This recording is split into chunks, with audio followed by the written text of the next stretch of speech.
Welcome to About the Winelands. In this show, we'll be chatting to leaders, influencers, wine producers, restaurants, winelands businesses, and other role players. Tune in every Wednesday, Friday, and Sunday for our latest episodes.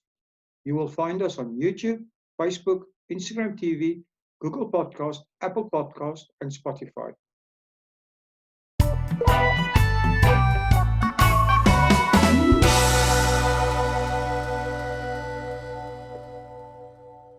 Hi, everyone, and welcome back to About the Winelands. Today I'm speaking to Zunia Boucher-Myers from Avontuur Restaurant in the beautiful town of just outside the beautiful town of Stellenbosch.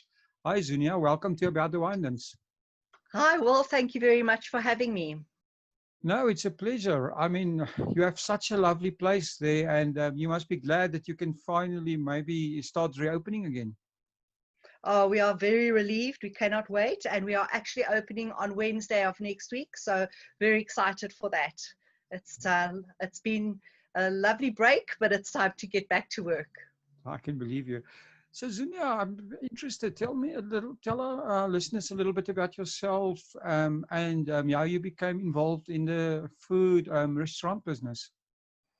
Okay, well, I'm trained as a fine artist, and I've always had three things that I've wanted to do. I've wanted to be a writer, an artist, and a chef. And I'm lucky that I have done all of those things in the work that I do, because I write, I do our own marketing, and I take the photos of our food and the beautiful farm on which we have our restaurant. And my business partner, Melanie, is a trained midwife.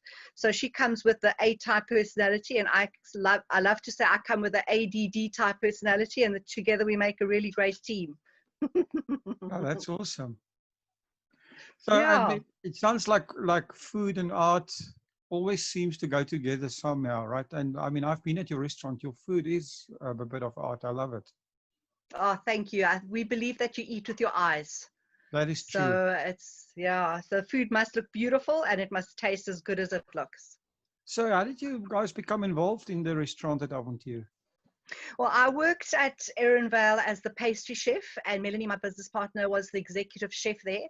And we were approached by the late Tony Tabor, who was the owner of the Avontuur Estate many years ago. And he wanted to have a fine dining style restaurant. And he approached Mel, and she approached me, and together we went and had a look at it. And we just fell in love. What was there not to love? This beautiful wine estate, and it's also a stud farm, so all these beautiful Meyers with these beautiful white iceberg roses as you drive up the driveway. A visually very beautiful farm because it's on the foot of the Helderberg mountain. And so yeah, we've been very, very lucky to have a location where we have it. It's just magnificent. You've been there, so you know. Well, it's I mean, you've got a right spot there on the R44. So, it's the farm the place advertises itself. You've got the perfect signboard because that road is quite busy. But yes, Avontuur itself, I mean, since I can remember, there's been a stud farm there. That's right. Tell us a little bit of the history of the farm. Do you know it? Yes, I don't know all the history because it's a very old farm. I think it's the original documents go back to about 1880, somewhere around there. But the Tabors took the farm over in the early 1980s, and they were originally from Zimbabwe. And they saw the potential to have a wine estate as well as a stud farm because Tony just loved the two together, the combination of horses and wine. The blurb is fine horses and fine wines and fast horses. Sorry, I got that the wrong way around. And fine horses and fast wine. Yeah, that's right, exactly. And I love to say fabulous food. So all the alliterations happening there. But he just saw the potential of having a stud farm there. And today we have two of the most incredible stud horses in South Africa. We have VAR and we have Oratorio. And the two of them are, sure, we have a lot of prizes and fantastic jockeys, and the two best studs in South Africa currently on the top 5 as far as I know. So wow. In that way, the GM, who's also a lady, Pippa Mickleborough is one of the most, I'll call her a horse whisperer, because she can look at the horses as she drives past, and she can just see what's going on with them.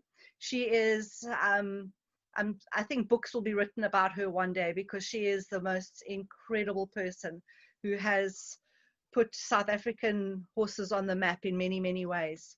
I better not speak too much about the horses, because I don't know. It's all my own emotions speaking here, and my knowledge about No, it's here. Go on. It's interesting. I love it. She's truly an amazing horse person. I don't really know very much about the horses. It's not where my passion lies.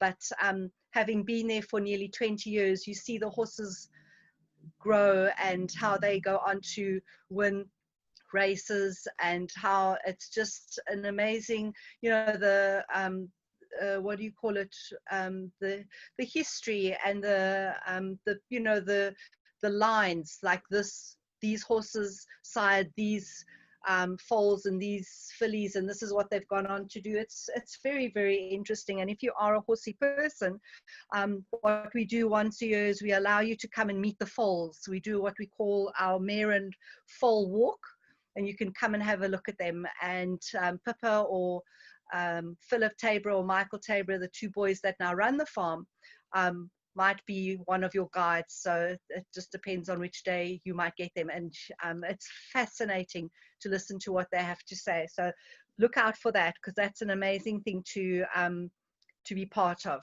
because it's only once a year, and it's the amount of people we allow in is very small. So diarize that as soon as you see it. Oh, that's interesting. Yeah, I actually haven't heard about that before. So did you guys start that restaurant from scratch? We did. Yeah, okay, cool. Yeah, we did. And the restaurant initially was run by two ladies that did a South African style buffet. And then what they did was they would cook the food at home and then bring it in the morning. And what Mr. Tabor wanted was the actual sit down a la carte menu, a la carte restaurant. And so we started there with no kitchen, no restaurant as such, and we've built it up with one staff member in the kitchen, one waiter, to a group or a staff of roughly 21 in the summer. And we've been there for nearly 20 years now. So it works beautifully. It's a symbiotic relationship that we have with the estate. We've watched the two boys grow into the three boys. There are three of them grown into the men that they are today. And we have a really wonderful relationship with our landlords. We are very, very blessed, I have to say. Well, it's so nice Mr. Tabor wanted, so just a little recap, he approached Melanie, my partner, as I said, my business partner, and he said, come and have a look, see what you think. And she just fell in love with it and said, what do you think? I said, I'm in.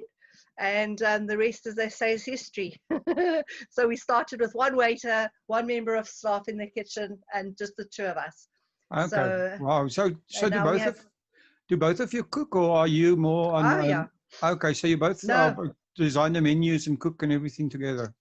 Absolutely. We are a real 50-50 team. We do everything together. We design the menu. We often fight about the menu because our tastes are very different. And so Mel doesn't like tomatoes, for example. I love tomatoes. And so we often say no, yes, no, yes. And then we have to have other people taste the food and help us to decide what we'll put on the menu. But there's certain things that will never, ever come off our menu that are evergreen items. For example, our duck, we're known for our duck. We'll never ever take our duck off the menu. And our deep fried ice cream, I think that will be, we'll have riots if we ever had to take that off the menu. So that's interesting, right? I've had a duck before, but I've never had a deep fried ice cream. So that's definitely a reason to go. But I've seen it, but I've never thought, just shows you. It's absolutely delicious. It's ice cream that's wrapped in phyllo pastry and deep fried, and we serve it with the most delectable caramel sauce. And it's very, very, very good. Sounds wonderful. So your food philosophy, Zunia, how would you describe that? I would say that for me, what is the most important is that the food looks and tastes brilliant. And that our food is as healthy as we can make it. So we don't use things like MSG or aromat or any funny flavorings. Our food is real food. We make it fresh. We make it daily. So we don't like to use anything that comes out of a packet. And we just believe, our food philosophy is as healthy as we can make it is what we're going to do. And I think it shows in our portions and in the flavor that you get, that you can taste. This is really a great meal. You can taste the flavors. And we also don't like to fiddle too much with our food. So we don't like to have too much garnishing and too much detracting. We like the food to be the hero. Oh, that's amazing. And we really like to use our local producers and our local farmers, and we try to use organic and free range and pasture reared as much as we possibly can. I think that's the way the world's moving, and it's very, very much part of Melanie and my philosophy, to try and implement and include as many of those kinds of foods as we possibly can. Oh, that's very cool. Your customers, are they the demographic? Are they mostly tourists, locals? What do they look like? No, we've never ever marketed our business to an overseas market, because our business is so seasonal. So it doesn't help you market to all your beautiful swallows, and then they leave you in winter, and then you're left with no business. So our demographic has always been our local business, and the pudding has been our swallows, our overseas visitors. So a lot of them are retired and really love to dine and wine and bring families along, and to just really enjoy a laid back, comfortable eating experience at a restaurant with a beautiful view. And I must say, we've had our staff for as long as we've been open, a lot of them. So our staff know our customers by name, and they just love that. They love coming in and they say, your regular or your usual, or your bottle of Sauvignon Blanc or your bottle of Chardonnay. And our guests just love that. They love being greeted by name. Well, that's now you're mentioning the bottles, and that's awesome that they can do that, right? So, wine is important for a good dining experience. So, absolutely. How do you actually choose your wines? Do you only use Avontuur wines? And how do you? Okay, tell us a little bit about the wines that you serve with the food.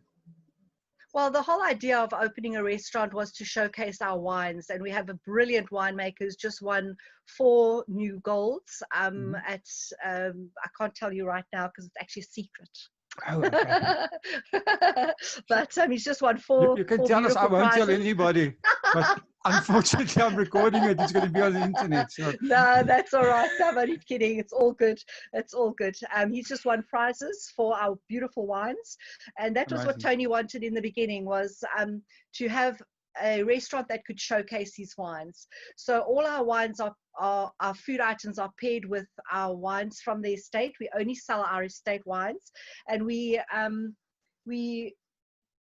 work very closely with the winemaker and with our marketing lady who's not with us anymore, Kobie van Oort, and who will be sorely missed, I must say. But with the wines, we like to pair the food with the wines, because that's the whole idea. You want this whole experience. Your senses must be just, one beautiful experience after the next. And how much nicer can you get than a wine that marries well with your food? No, absolutely. Like I said, that place, I've had a few of those wines as well. They're very, very good.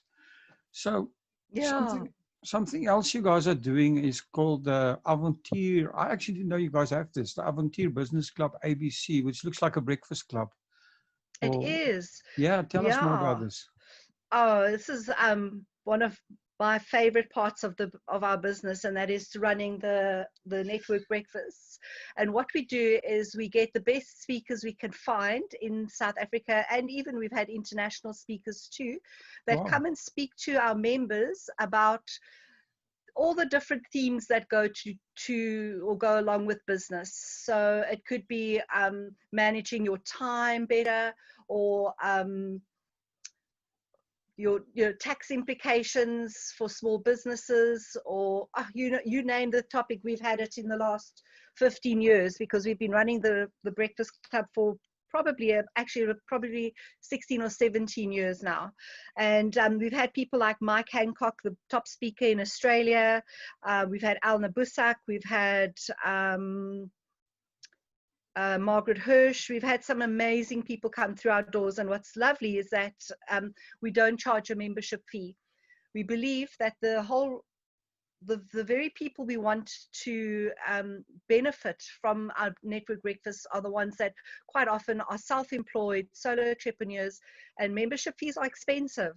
So all that they pay for is their breakfast, and we take care of the rest. And it's very popular.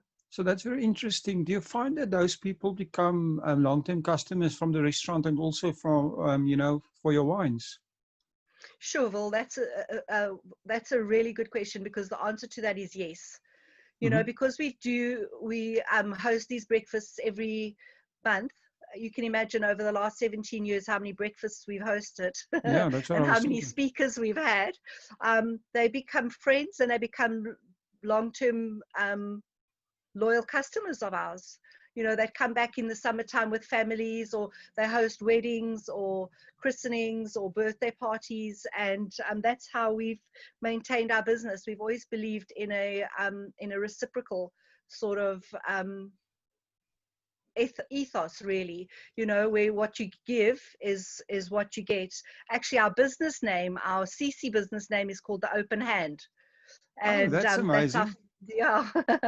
So that's what we believe in. Yeah. So that's a very interesting business philosophy, because, and I think it's it's one of those hidden secrets that I always call it pushing the free line. If you give people more than they expect, or give something for free, and like you say, you're giving, you don't charge for this networking for breakfast.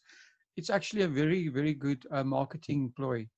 Well, not a ploy, it's just good marketing, because you actually show your customers that you care about them. And what we do people appreciate is that. we give them, absolutely, and we give them one of our breakfasts, what we actually serve as a breakfast. We don't pare it down or make it smaller, or network breakfast food is horrific at the best of times. I've had some terrible meals, and our philosophy is completely different. We give the best that we can make. So and then people know that this is what they're going to get, and it's so divine. And I think a lot of people actually come back for the breakfast, not for the networking. So is there wine at this breakfast? I just want to make sure there's wine at this breakfast. There's always champagne. Okay. There's always champagne. I think one of the questions that you asked me is like, what is a wine saying for me? And that is that champagne goes with everything. That is true. I mean, you can't say it better. So do you guys do any other events? Oh, we do. We do themed events sometimes in summertime. Like we've hosted a most wonderful and fun Mamma Mia night, which was a dress up. I think we are starved for fun. And so we try and do a lot of fun events. We do women's events where we get women in to empower other women, and it works with the same sort of idea as the network breakfast, but specifically for women. And themes are inspire, empower, joy, those kind of ideas, where we get people from our communities to come and participate, influencers, people that have a lot to say and to give on many levels. And then we have obviously goodie bags and beautiful makeup and lots of wine flowing. It's a lot of fun. And of course, we host events for everybody, from christenings right through to memorial services. We are part of people's history, and we are part of those sort of memories that people have, and we are very lucky to be part of those stories. Well, that's awesome. So tell me, I'm just wondering, you mentioned not only events, but also, actually, I've not completely forgot what I wanted to ask you. All right, I'm glad it's not just me. It'll come back to me. Things have changed such a lot this year with the coronavirus, and everybody has been forced to change their business models. So, have you guys, well, or at least rethink it? Have you guys come up with any ideas or any new plans? Well, we have to obviously rethink what we're doing because just from a practical perspective. And so when we open next week, we will be running with a smaller menu just to get started with, because we don't really know what to expect. Are we going to have 50 people? Are we going to have 20 people? Are we going to have no people? So it's very hard to know what to do. And so we're going to just open with as much faith as we can muster. And we're going to run with a smaller menu and a smaller staff, just like we did before we had the lockdown, where we had to go, smaller and move our tables and all of that. So it will be very much the same.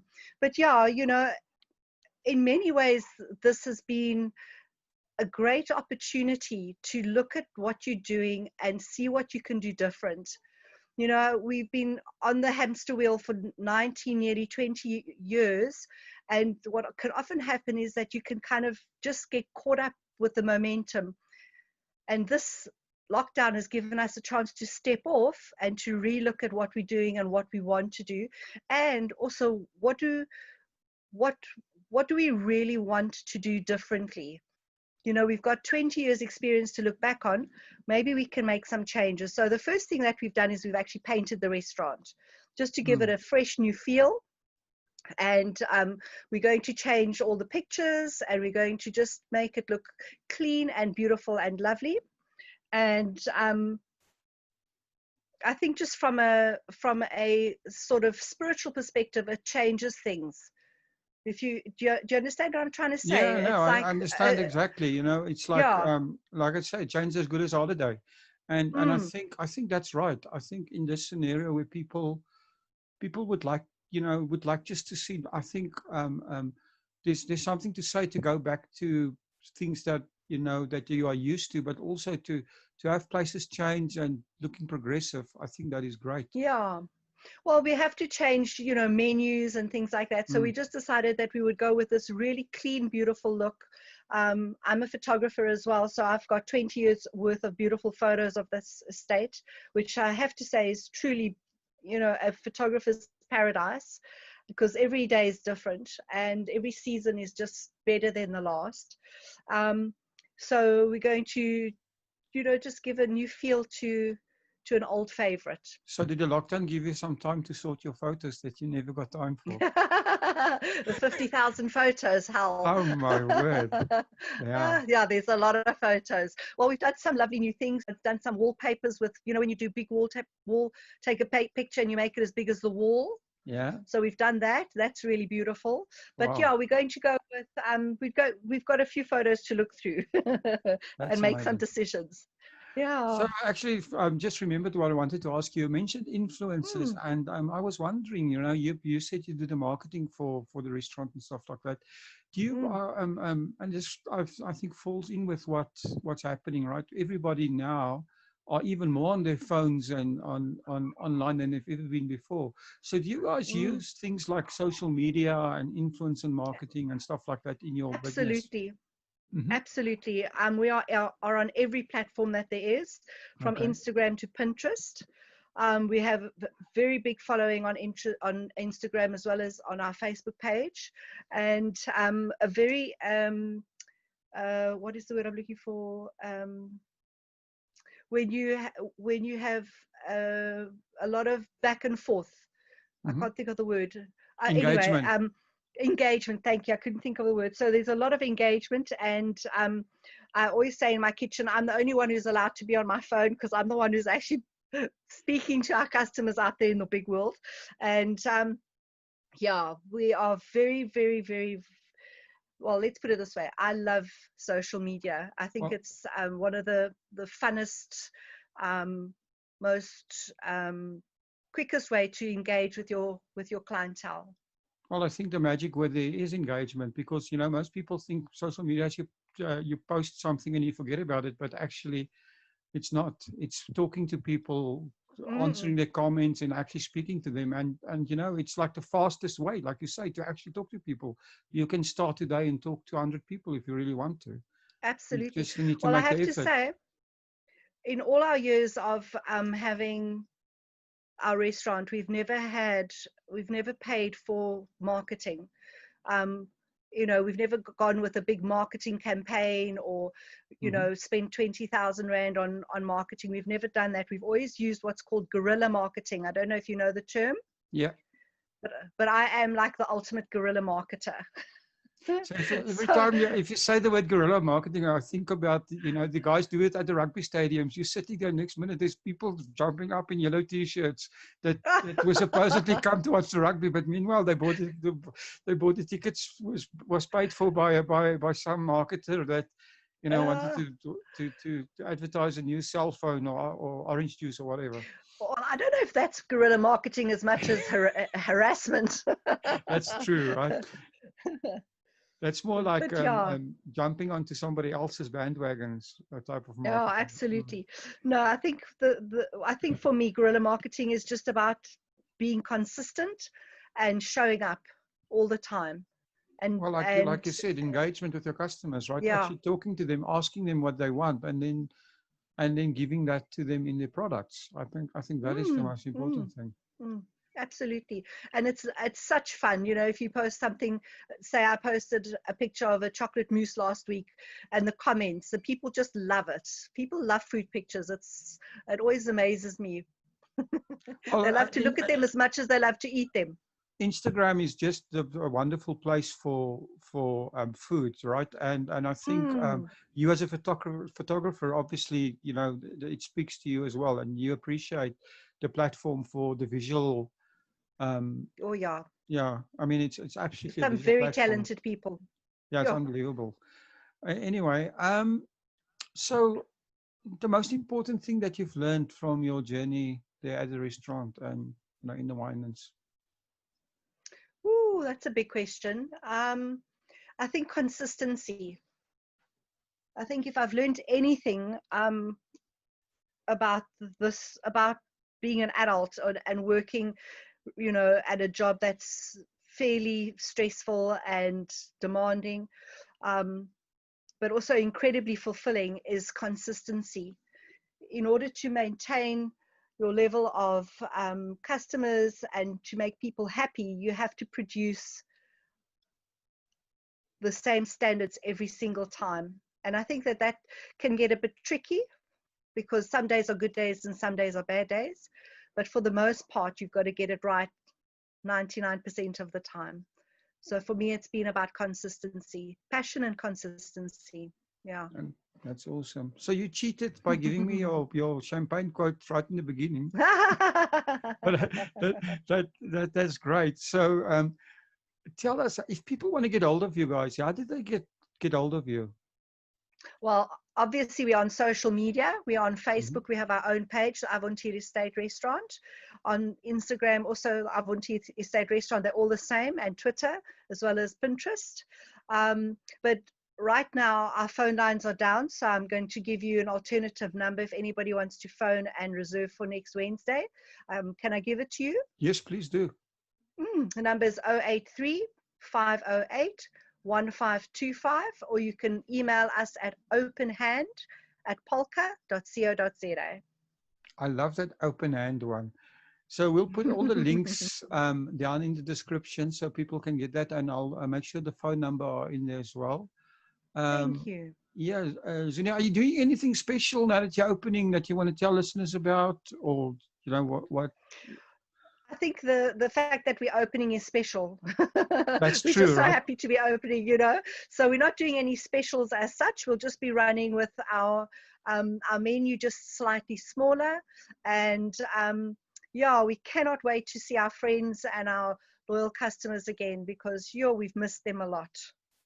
Okay, I'm sure they're going to flood you because people. I think people want to get out and people want to go to places.